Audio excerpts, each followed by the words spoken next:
Again, a scary evening. We're watching these results and what's going on roll in as we speak. So stay with us on that. But let's get to the weather. Chief Meteorologist Rachel Frank joining us. And back here at home, all eyes are on Friday right now.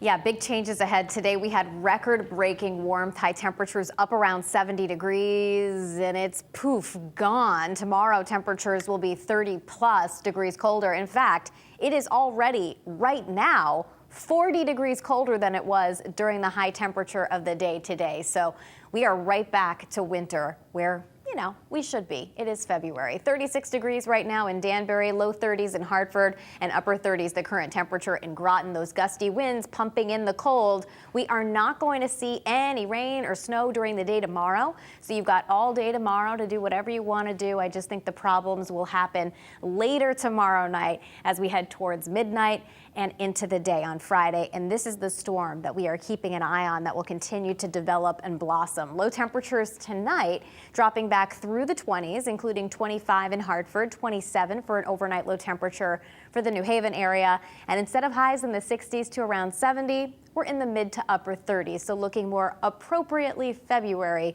during the day tomorrow. Now, heading into later tomorrow night, we start to see the snow move in, and that will happen between midnight and 3 a.m. We get a burst of moderate to heavy snow, especially right around daybreak. So I think everyone's waking up and seeing snow that is already on the ground.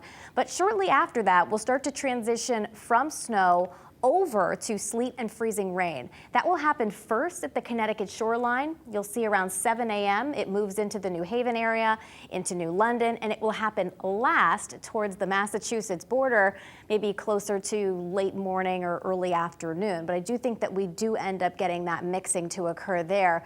This model is warm and even has just rain for the Connecticut shoreline. Now, whatever is falling from the sky during the morning on Friday, none of it's going to really be fun to drive in. Again, a mixture of snow changing to sleet, and for some in southern Connecticut, a little bit of freezing rain is possible as well. Although we're not expecting enough to cause power outages, it's still slippery to drive through. Then by afternoon, 1-2 o'clock, the worst of the storm is already out of here, but we have some colder air on the backside of the storm, and we could see some lingering snow showers right through the rest of the day and into the evening, especially in the northern part of the state. So technically the storm is going to last from, midnight tomorrow night all the way into Friday night, but the worst of it's really going to be focused around Friday morning, and by afternoon I think that road conditions should start to improve. So still some uncertainty as to when that transition ends up occurring, and that's why we have this range here, 4 to 8 inches. It'll be closer to 4 if that transition happens quickly. It'll be on the higher end if it takes just a couple more hours, because a couple more hours of that heavy snow can really add up. At the Connecticut shoreline, right now I'm thinking we get around 3 inches of snow, and there is a chance for some amounts above 8 inches towards the Massachusetts border or in northwestern Connecticut, the last areas to change from snow over to that wintry mix. And if it's a little bit colder and we never end up changing over, we may have to end up boosting totals. I thought this was interesting from the National Weather Service in Boston. You can ignore the had him next sign here, but they said the greatest area of uncertainty with the forecast, and their forecast is very similar to ours.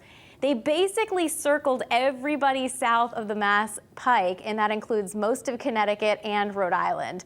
So they're with us saying, we got to keep an eye on things here over the next 24 hours as this forecast can kind of go either way. But right now, I think, again, no matter what's falling from the sky Friday morning, it's not going to be great to travel through. Heading into the weekend, temperatures are in the 30s, but we are dry and we're in the 40s as we head towards this time next week. The morning show is going to have a lot more information as we really hone in on Friday's forecast, guys.